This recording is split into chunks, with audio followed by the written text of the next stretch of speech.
जय श्री राधे। पूज्य श्री सद्गुरुदेव भगवान के चरणों में प्रणाम।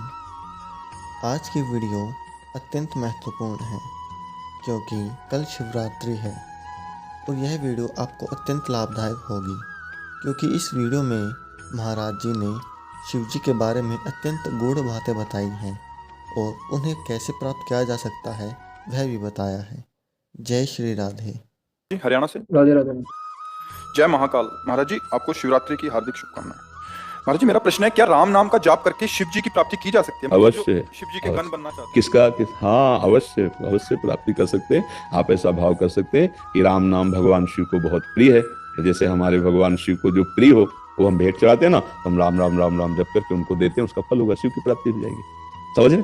बिल्कुल कोई संशय नहीं, अवश्य प्राप्ति हो जाएगी। शिव जी का ध्यान कैसे करें? शिव जी की मूर्ति जी को मन में सोचें या कुछ और करें? मुझे समझ नहीं है महाराज जी। बच्चा पहले नाम जप करो। ध्यान का अधिकार एकाग्र और पवित्र मन में होता है। ना एकाग्रता है ना पवित्र मन है तो आंख मूंद के देखो, अंधेरा नजर आएगा ना। पहले नाम जप करो।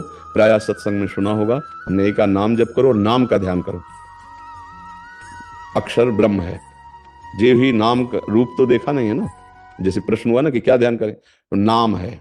जैसे राधा, हम अपने राधा राधा वही बार बार हमारे नेत्रों के सामने, वही हृदय में चल रहा, वही श्रवण इंद्रिय से सुन रहे, तो उसी राधा नाम में जो राधा रूप है वही प्रकाशित हो जाएगा।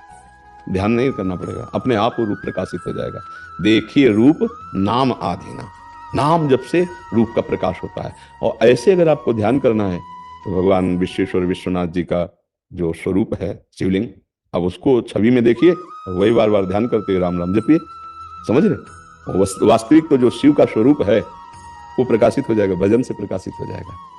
जो हमारे हृदय में प्रकाशित होगा वो जो देखा सुना नहीं ऐसा है, वो जो न सुना है न देखा है ऐसा शिव का रूप है, तो वो भजन से ही आएगा। जो अभी हम देख रहे हैं सुन रहे हैं ये माया युक्त स्वरूप है, और जो शिव है वो अगोचर है, मन बुद्धि से अगोचर है। वो हमारे ध्यान का विषय नहीं है, वो हमारे ध्यान में आते हैं।